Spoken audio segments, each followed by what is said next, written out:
मोह में अपने जीवन को नष्ट करता रहता है। विदुर जी महाराज जब तीर्थ यात्रा करके वापस हस्तिनापुर आए, तब तक संपूर्ण महाभारत युद्ध में कौरव वंश का विनाश, महाराज युधिष्ठिर का चक्रवर्ती सम्राट पद पर विराजमान होना, ये सब हो चुका था। आदर्श महाराज युधिष्ठिर जी बहुत जैसे प्राण आ गए हों ऐसे पूरा परिकर मिला। फिर अंदर महल में गए तो देखा धृतराष्ट्र जी को, तो एकांत की मांग की, कोई हमारे पास नहीं रहे। फिर धृतराष्ट्र जी से कहा, तुम्हें शर्म नहीं आती? तुम श्वान की तरह जीवन व्यतीत करो, अभी तुम्हें वैराग्य नहीं हुआ? बड़े कठोर वचन। ये कटु वचन क्या होते हैं? जाकर वैराग्य प्रज्वलित करते हैं। श्वान जैसा, जैसे टुकड़ा दे दो बस पड़ा रहता है। जिनको तुमने बचपन से नष्ट करने की कोशिश की, उन्हीं पांडवों के दिए हुए टुकड़े से पेट पाल कर अब कौन सा जीवन व्यतीत करना चाहते हो? उठो, अभी चलो हमारे साथ। महाराज धृतराष्ट्र भगवान की कृपा पात्र है, भगवान व्यासदेव जी द्वारा प्रकट है, कोई अज्ञानी नहीं है। युद्ध के पहले भगवान ने अक्रूर जी को भेजा था समझाने के लिए, जाओ धृतराष्ट्र को। तो धृतराष्ट्र को समझाया तो धृतराष्ट्र जी ने क्या उत्तर दिया था? बड़े ज्ञानी महात्मा धृतराष्ट्र जी, कोई साधारण नहीं है, वो लीला पात्र है। उन्होंने कहा, अक्रूर जी तुम बातें जितनी कह रहे हो सब मुझे पता है, मुझे ज्ञात है, मैं जान रहा हूं, पर मेरे हृदय में चमक कर अंतर ध्यान हो जाती है, इसका मतलब श्री कृष्ण कुछ करवाना चाहते हैं। अक्रूर जी मुझे सब ज्ञात है जो आप बोल रहे हो, मेरे हृदय में बातें चमकती हैं और अंतर ध्यान हो जाती, इसका मतलब श्री कृष्ण कुछ करवाना चाहते हैं। और अक्रूर जी जो श्री कृष्ण करवाना चाहते हैं उसे कोई नहीं रोक सकता। महात्मा है धृतराष्ट्र जी। एकांत में हिमालय की भूमि पर एक पर्णकुटी बनाए और योगाभ्यास कराए। साक्षात मूर्तिमान धर्म है विदुर जी। इधर जब महल में प्रणाम करने के लिए महाराज युधिष्ठिर आए तो देखा ना तो धृतराष्ट्र है, न गांधारी, न विदुर जी। तो बहुत चिंतित, बहुत शोकित, शायद मेरे द्वारा कोई त्रुटि हो गई हो, मेरे सेवा में तो शंका करके वो चले गए हों। इतने में देवर्षि नारद जी आए और उन्होंने कहा, आपको चिंता करने की जरूरत नहीं है, आज के 5वें दिन महाराज धृतराष्ट्र का शरीर भस्म हो जाएगा। पर्णकुटी में जो गार्हपत्य आदि अग्नियां हैं वो अपने आप कुटी को जलाएंगे, कुटी में बैठे हुए धृतराष्ट्र भस्म होंगे और धृतराष्ट्र की देह को जलते देखकर गांधारी उन्हीं के साथ अपने शरीर को भस्म कर देंगी। ऐसा ही हुआ। 5वें दिन महाराज धृतराष्ट्र का शरीर पूरा हुआ, गांधारी जी पति के साथ भस्म हो गई। विदुर जी वहां से तीर्थ यात्रा को चले गए। देवर्षि नारद जी ये बता करके तुम्बुर गंधर्व के साथ स्वर्ग को चले गए। महाराज युधिष्ठिर एकांत में विचार करने लगे, क्या समय आ रहा है, सब नष्ट होता जा रहा है, ये लोगों का स्वभाव कैसे बदल रहा है। 7 महीना हो गए थे अर्जुन को द्वारिका गए हुए, अभी वापस नहीं आए थे। महाराज युधिष्ठिर ऐसे अपशकुन देखने लगे जिससे पता चलने लगा कि विनाश होगा। जिस समय जो ऋतु होनी चाहिए वो ऋतु नहीं, उल्टे समय में ऋतु। जब वर्षा होनी चाहिए तब सूखा, और जब वर्षा नहीं होनी चाहिए तो अपार वर्षा, फसल नष्ट हो जाना, लोगों को बड़ा दुख होना। और देखा कि प्रायः लोग क्रोधी हो रहे हैं, कौड़ी कौड़ी के लिए लोभ करने लगे हैं, झूठ बोलना स्वभाव बन गया है, मित्रता में छल और कपट हो गया है, माता पिता सगे संबंधी पति पत्नी इनमें परस्पर झगड़ा होने लगा है। इसका मतलब है कि विनाश काल उपस्थित हो रहा है। जिसको देखो वो दंभी बनता जा रहा है, पाखंडी बनता जा रहा है, धन की प्रधानता हो गई है। युधिष्ठिर जी बहुत चिंतित हुए। युधिष्ठिर जी ने भीमसेन से कहा कि अर्जुन को हमने द्वारिका इसलिए भेजा था कि वहां जाकर पुण्य श्लोक भगवान श्री कृष्ण क्या करना चाहते हैं इसका पता लगाकर वो हमें बताएं आके। 7 महीने बीत गए, भीमसेन तुम्हारे छोटे भाई गांडीव धनुषधारी अर्जुन अभी तक लौटे नहीं और अपशकुन मुझे बहुत दिखाई दे रहे हैं। क्या वो समय आ गया क्या जिसे मेरा दुर्भाग्य कहते हैं? अर्थात क्या द्वारिकाधीश भगवान श्री कृष्ण अपनी लीला स्मरण कर लिए? क्योंकि मेरा हृदय घबरा रहा है अपने आप। ये संपत्ति, ये राज्य, ये स्त्री, ये प्राण, कुल, संतान, शत्रु पर विजय, सब कुछ श्री कृष्ण कृपा से प्राप्त हुआ है। देखो देखो, वो आकाश में उल्कापात हो रहा है, पृथ्वी कंपायमान हो रही है, मेरे शरीर में भयंकर अपशकुन हो रहे हैं। पक्का कुछ न कुछ ऐसा हुआ है जो सुनने लायक नहीं है। पुरुष की जब बाईं जांग फड़के, आंख, भुजा बार बार फड़के तो समझ लेना चाहिए कोई विनाशकारी खेल होने वाला है। मेरी बाईं जांग, बाईं आंख, बाईं भुजा बार बार फड़क रही, भारी कोई अनिष्ट सूचना मिलने वाली है। देखो, ये सियारिन उदय होते हुए सूर्य की ओर मुंह करके रो रही है और ये कुत्ता मेरी ओर देखकर बार बार चिल्ला रहा है, रो रहा है। इसका मतलब कोई अनिष्ट होने वाला है। ये गौ आदि अच्छे जो पशु हैं मुझे बाएं करके जा रहे हैं, गधे आदि बुरे पशु मुझे दाहिने करके जा रहे हैं। मैं जिधर देखता हूं उधर मुझे पशु रोते दिखाई दे रहे हैं। ये उल्लू और ये कौआ, ये कठोर कठोर शब्द बोल रहे हैं, इसका मतलब कुछ विनाश होने वाला है। जब मैं देवताओं की मूर्तियों की तरफ देखता हूं तो मुझे रोती नजर आती हैं। ये बड़े बड़े उत्पात देखकर मेरा हृदय घबरा रहा है। क्या ये पृथ्वी भाग्यहीन हो गई?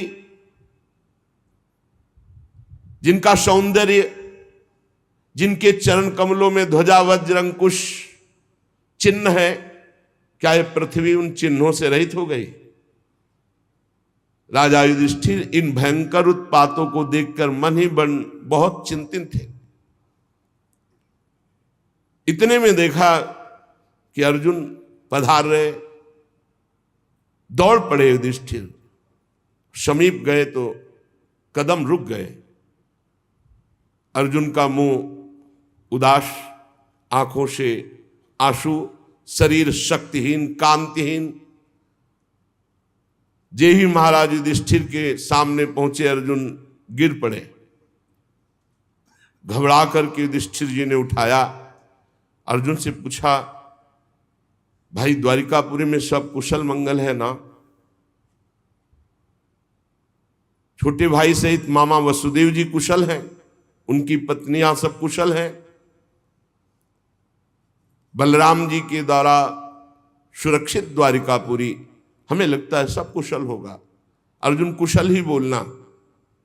भक्तवत्सल ब्राह्मण भक्त भगवान श्री कृष्ण स्वजनों के साथ द्वारिका की सुधर्मा सभा में सुखपूर्वक विराजते हैं ना? आदि पुरुष बलराम जी के साथ संसार के परम मंगल, परम कल्याण, परम उन्नति के लिए यदुवंश रूपी क्षीर सागर में हमारे प्रभु जैसे विराजमान, अभी विराजमान है ना?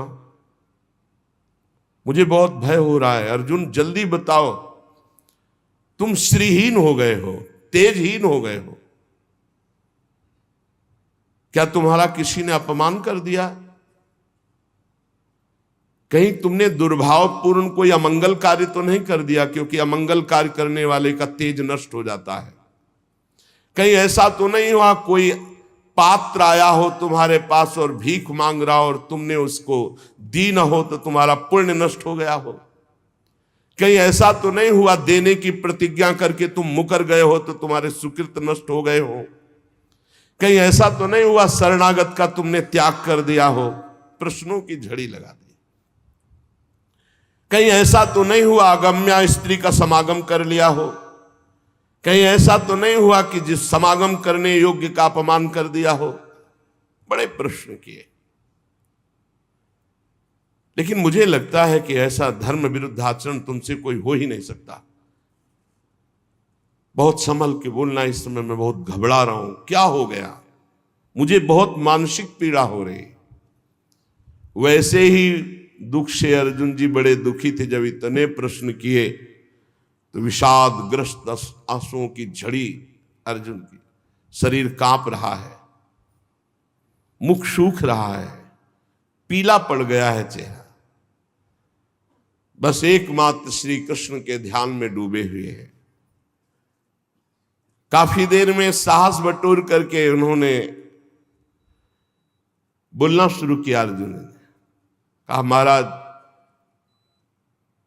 मेरी आंखों से वो ओझल हो चुके हैं जो हमारे प्राण, हमारे जीवन, हमारे सखा, जो प्रेमवश रथ हाँकना, टहलना, दूत बनना, मित्रता का, अभिन्न हृदयता का व्यवहार करना, महाराज मैं लुट गया। प्रभु अंतर ध्यान हो गए। महाराज जिन्होंने मेरे ममेरे भाई का घनिष्ठ रूप धारण किया वो परब्रह्म परमात्मा है, मैं समझ नहीं पाया।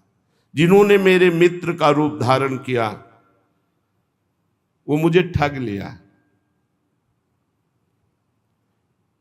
मेरा पराक्रम बड़े बड़े देवता नहीं सह सकते थे, आज क्षुद्र बन के भीलों ने मुझे परास्त कर दिया, लूट लिया, क्योंकि मेरा बल तो अंतर ध्यान हो गया ना। जैसे ये शरीर प्राणों से रहित मृतक कहलाता है महाराज, आज मैं वैसा हो चुका हूं। मेरे प्राण श्री कृष्ण अंतर ध्यान हो चुके हैं। मैंने उन्हीं के आश्रय से महाराज द्रुपद के घर में आए हुए कामोन्मत्त राजाओं का तेज अपहरण करके द्रौपदी को स्वयंवर में जीता। मैंने उन्हीं के आश्रय से गांडीव धनुष पर बाण चढ़ाकर मत्स्यवेद किया। भगवान की दिव्य शक्ति हर समय अर्जुन के साथ रहती थी। ये आज वही गांडीव हमारे हाथ में है, लेकिन मैं भीलों से नहीं जीत पाया। मैं लौट के आ रहा था भगवान के निज जनों को लेकर, लेकिन मेरे में सामर्थ्य नहीं रही, क्योंकि मेरे श्री कृष्ण अंतर दे, वही गांडीव, वही भुजाएं जिसके बल से खांडोवन को, इंद्र को भी रोक करके अग्नि को तृप्त किया। उसी से मैदानों की रक्षा की जो आपकी सभा में जल में थल, थल में जल का भ्रम करने वाली दिव्य सभा तैयार की थी। 10,000 हाथियों का बल रखने वाले जरासंध को ऐसे तिनके की तरह चिरवा दिया उन्हीं श्री कृष्ण ने भीम से। 20,000 राजाओं को मुक्त किया जो भैरव यज्ञ में बलि देने के लिए बंदी बनाए हुए था। महाराज हर तरह की विपत्ति में श्री कृष्ण सामने नजर आते थे। चाहे वो द्रौपदी को वस्त्रहीन करने के लिए कौरवों की सभा हो, या वनवास के समय दुर्योधन के षड्यंत्र से भेजे हुए 10,000 शिष्यों के साथ दुर्वासा ऋषि, हर समस्या का समाधान श्री कृष्ण थे।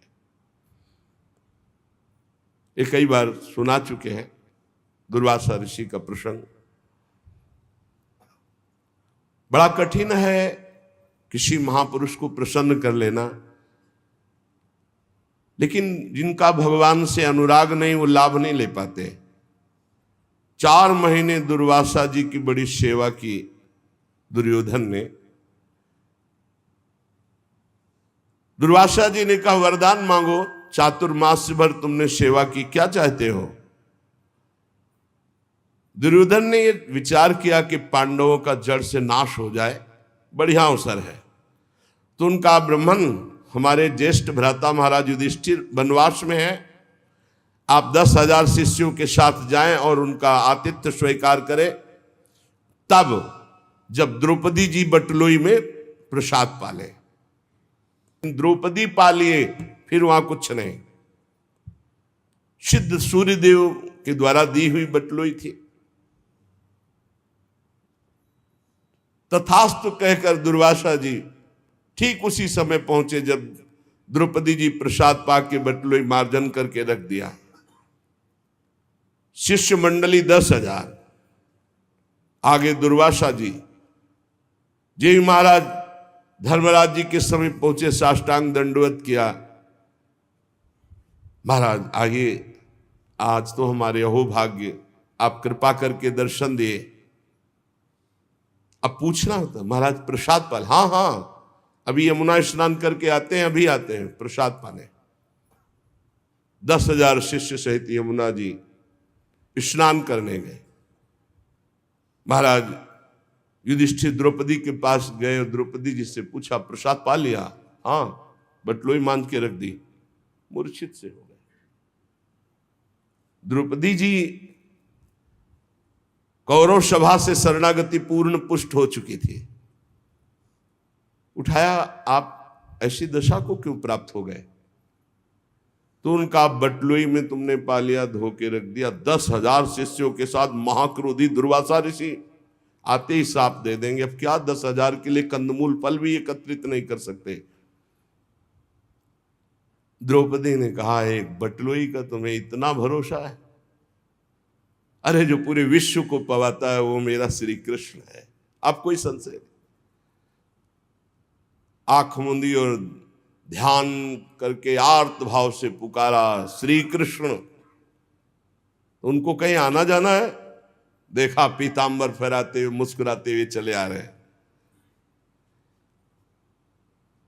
आकर के पहले कहा, द्रौपदी बहुत भूख लगी, कुछ पवा। समस्या पे समस्या। अरे महाराज, इसी समस्या से तो आपको याद किया है।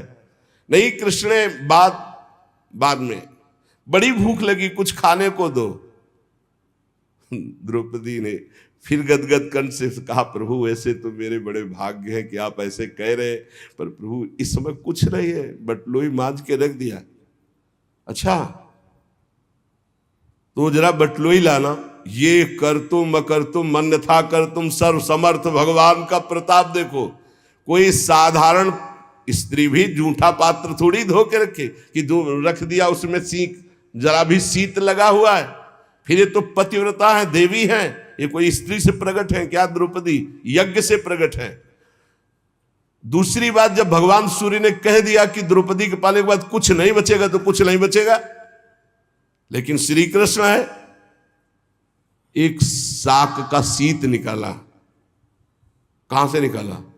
बटलोई से। सिद्ध बटलोई, धुली बटलोई, ये है श्री कृष्ण। और कहा इतने में तो पूरा विश्व तृप्त हो जाएगा।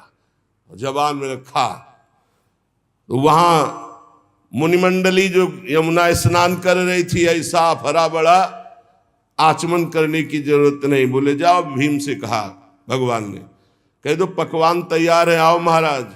बोले महाराज, बोले जाओ तो तुम कहो जा करके। जो ही भीमसेन गए तो वहां सब दुर्वासा जिसका, महाराज रसोइये ने ऐसे सुंदर व्यंजन बनाए, आप पधारे। तो उनका देखो आचमन करने की जगह नहीं। वैसे तो अगर 2 मिनट लेट हो जाते तो हम सब भाग जाते यहाँ से, क्योंकि किसी के सामर्थ्य नहीं है। शिष्यों ने कहा गुरुजी आदेश मत कर देना, आचमन करने की जगह नहीं। उनका वरदान मांगो। तो बोले जिस भाव से दुर्योधन ने भेजा था वो उसी भाव को प्राप्त हो जाए। विनाश के लिए भेजा था, उन्होंने कहा तथास्तु। अर्जुन जी कह रहे हैं, जिनके बल से बड़े भारी दुस्तर संकट दुर्वासा से हम बच पाए, जिनके प्रताप से हमने भगवान शंकर को अपनी बाहुओं से युद्ध रूपी पूजा करके तृप्त कर दिया। भगवान शंकर से भगवान शंकर से कोई एक सेकंड भी युद्ध कर सकता है? अरे प्रलयंकारी रुद्र हैं, इनके सामने कोई नहीं टिक सकता। बाहु युद्ध या जितने अक्षय तूणीर में बाण थे सब ऐसे लीन हो गए। जब बाण मारते ना तो शरीर में अंतर ध्यान हो। अर्जुन जी को लगा ऐसा किरात कौन सा वीर है कि जो हमारे बाणों को ही ली जा रहा है। जब एक भी बाण नहीं बचे तो गांडीव से प्रहार किया तो गांडीव भी अंतर ध्यान हो गया। अब उठा के वज्र जैसे घूंसों से प्रहार करना शुरू किया। जे भी भगवान शंकर ने प्रहार किया तो उनका रुक जाओ, 2 मिनट का समय दो, हम अपने आराध्य देव की पूजा कर ले, क्योंकि लगा कि इनके घूंसे से प्राण निकल जाएंगे। और मन में आया कि इतनी पीड़ा तो हमें कहीं किसी युद्ध में नहीं हुई, ऐसा कौन है जो मुझे कष्ट दे सकता है। तो उन्होंने कहा हाँ हाँ जो तुम्हें करना है कर लो। तत्काल रज से एक लिंग बनाया, कुछ पत्र पुष्प जंगल के और महादेव जी का, तो देखा कि जो पुष्प और माला डाली वो किरात के माथे पे। उनका प्रभु, तो बोले हाँ यही मैं देखने आया था कि तुम मेरे दिव्यास्त्र को रखने लायक हो कि नहीं। ये पाशुपतास्त्र ये साधारण नहीं है जो मैं तुम्हें देने जा रहा हूं, विश्व का विनाश एक क्षण में कर देगा, बहुत होश में। यही मैं देखना चाहता। उस समय भगवान शंकर को भी मैंने तृप्त किया युद्ध में, वो भगवान श्री कृष्ण के बल से। यत्तेज साथ भगवान युद्ध शूल पाणिर विस्मापिता सगिरिजोस्त्र मदान निजम में, वो प्रसन्न होकर अपना निज अस्त्र मुझे प्रदान किया। महाराज, जिन श्री कृष्ण के प्रताप से देवराज इंद्र की सभा में देवराज के सिंहासन पर आधे पर बैठने का मुझे अधिकार मिला, जिन श्री कृष्ण के प्रताप से देवताओं ने मेरी पूजा की, ऐसा मैंने युद्ध किया, निवात कवच नामक दैत्यों का विनाश किया, आज मैं उनसे रहित हो गया हूं। अर्जुन जी कह रहे महाराज मैं अपार शोक से युक्त हो रहा हूं। सोने बैठने टहलने, बड़ी बड़ी बातें, भोजन आदि के समय बड़ी मजाक करना, और कभी कभी तो मैं उन्हें कह देता कि मित्र तुम तो बड़े सत्यवादी हो, तो हंस देते। वो महापुरुष मैं समझ नहीं पाया। मित्र मित्र का जैसे अपराध सह लेता है, पिता पुत्र का अपराध सह लेता है, ऐसे मुझ दुर्बुद्धि का मजाक वो सहते। मेरे प्रिय सखा, मेरे प्रिय मित्र, नहीं नहीं मेरे हृदय, मेरे पुरुषोत्तम भगवान ने मुझे छल लिया। वो चले गए।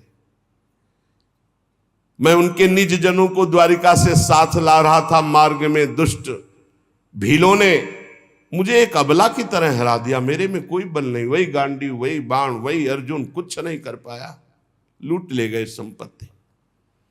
वही मेरा गांडीव है, वही अक्षय तूणीर, वही बाण, वही रथ, वही घोड़े, वही रथी अर्जुन, पर मेरा सारथी नहीं, मेरे श्री कृष्ण नहीं, तो मैं परास्त हो गया, हार गया। लूट लिया भीलों ने। श्री कृष्ण के बिना मैं सार शून्य हो रहा हूं। क्या करूं? तुमने जितने ईश्वर संबंधियों की बात पूछी सब नष्ट हो चुके हैं। पता नहीं क्या हो गया, सब आपस में मदोन्मत्त होकर एक दूसरे को मार डाला। यदुवंशियों ने एक दूसरे को ही मार डाला। महाराज केवल 4 या 5 लोग बचे हैं, पूरे यदुवंश का विनाश हो चुका है। वास्तव में ये केवल श्री कृष्ण की संहार लीला थी। बड़ा विचित्र खेल, एक दूसरे को मार डाला, एक दूसरे को पहचाना ही नहीं। सूत जी कहते हैं अर्जुन ये कहते कहते बेसुध हो गए। भगवान श्री कृष्ण के चरण कमलों के चिंतन में अर्जुन की चित्तवृत्ति अत्यंत निर्मल प्रशांत हो गई। इतना भक्ति का वेग बढ़ा कि मौन धारण करके आंख मूंद करके चुपचाप बैठ गए। बैठते ही भगवान की द्वारा जो उपदिष्ट गीता था, संपूर्ण गीता ज्ञान प्रकाशित हो गया। व्यवधान रहित परब्रह्म स्वरूप में अर्जुन स्थित हो गए। ये भगवान की कृपा होती है। ऐसा विशुद्ध ब्रह्मबोध, गुणातीत अवस्था, द्वैत संशय निवृत्ति, सूक्ष्म शरीर का भंग, जन्म मृत्यु चक्र से रहित जीवन मुक्त स्थिति को अर्जुन उसी क्षण प्राप्त हो गए। इसीलिए कहते हैं मेरे बनाए न बनेगी कोटि कल्प लो, आपके बनाए बनेगी पल पाव में। पल के चौथाई हिस्से में ये ही भगवान के वियोग में अर्जुन जी व्यथित होकर खड़े रहने की भी सामर्थ्य नहीं रही, बैठ गए। उसी समय दिव्य ब्रह्म ज्ञान जो भगवान ने दिया था जागृत हुआ। स्थूल सूक्ष्म कारण तीनों शरीरों का राग भस्म हुआ। अपने स्वरूप में स्थित जीवन मुक्त महापुरुष भगवान के स्वधाम गमन यदुवंश का संहार सुनते ही महाराज युधिष्ठिर शांत हो गए। देखो ये अंतिम लीला सबकी होनी है। निश्चय किया महाप्रस्थान। महाप्रस्थान कहते हैं मृत्यु को। अब महाप्रस्थान करना है। जन्म मृत्यु रूप संसार से अब मुख मोड़ लिया महाराज युधिष्ठिर जी ने। जब भगवान ने शरीर त्याग दिया तो अब हमारा इस मृत्यु लोक में क्या काम। जिस समय भगवान श्री कृष्णचंद्र जी ने इस पृथ्वी से अपने शरीर को अंतर ध्यान किया, उसी समय पाप और अधर्म में फंसाने वाला कलयुग का राज्य लागू हो गया। उसी समय से महाराज युधिष्ठिर ने कलयुग का फैलना देखा। देश में, नगर में, घरों में, प्राणियों के हृदयों में असत्य, छल, हिंसा, अधर्म, व्यभिचार, ये सब की बढ़ोतरी हो रही। अपने भाइयों से कहा महाप्रस्थान का निश्चय करो, अब रहना नहीं इस पृथ्वी में। बड़ा मंगल रूप होगा कलयुग का। विनयी पौत्र महाराज परीक्षित, जो अब कुछ सयाने हो चुके थे, गुणों में महाराज युधिष्ठिर के समान थे, समुद्र से घिरी हुई पृथ्वी के सम्राट पद पर हस्तिनापुर में महाराज परीक्षित का अभिषेक किया। और यहां मथुरा में शूरसेनाधिपति के रूप में अनिरुद्ध के पुत्र वज्र जी का अभिषेक किया। इसके बाद युधिष्ठिर जी ने प्राजापति यज्ञ करके आह्वानी अग्नियों को अपने में लीन किया और जड़वत होकर जैसे पागल बाल खोल लिए, सब वस्त्राभूषण उतार दिए, एक चीर वस्त्र लंगोटी धारण किया, भावना से वाणी को मन में, मन को प्राण में, प्राण को अपान में, अपान को उसकी क्रिया मृत्यु में, मृत्यु को पंचभूत शरीर में लीन कर दिया। शरीर को मृत्यु रूप अनुभव करके त्रिगुण में मिला दिया, त्रिगुण को मूल प्रकृति में, मूल प्रकृति को सर्व कारण रूपा प्रकृति में, प्रकृति को आत्मा में, आत्मा को ब्रह्म में विलीन करके जीवन मुक्त हो गए तत्काल। यह है भगवान के निज जनों का महामहिमामय स्वरूप। जीवन मुक्त, आवागमन मुक्त, पहले मुक्त, अब चीर वस्त्र धारण किया और नियम लिया कि मुख में ना जल जाएगा ना अन्न जाएगा। जब तक प्राण है ना अन्न ना जल। मौन, केश खोल लिए और बिना किसी को देखे सुने बोले निकल पड़े। पर ब्रह्म स्थिति उत्तर दिशा की ओर बढ़ते चले जा रहे हैं। भीमसेन, अर्जुन, नकुल, सहदेव, द्रौपदी, इन्होंने जब देखा कि भैया इस महाप्रस्थान को, तो ये भी महाप्रस्थान को भगवान श्री कृष्ण के चरणों का सब ध्यान करते हुए महाराज युधिष्ठिर के पीछे पीछे महाप्रस्थान। सबकी बुद्धि एकमात्र कृष्णाकार, सबकी बुद्धि श्री कृष्ण में लगी हुई। फलतः एक एक गिरते जा रहे हैं। भीमसेन बताते जा रहे हैं, द्रौपदी गिरी, नकुल, सहदेव हिमालय में, एक बार भी पीछे मुड़कर नहीं देखा। अर्जुन गिरे, भीमसेन में अकेले महाराज, सीधे विमान आया था महाराज युधिष्ठिर जी के लिए, और ये शरीर छोड़कर दिव्य लोक को पहले ही प्राप्त हो गए।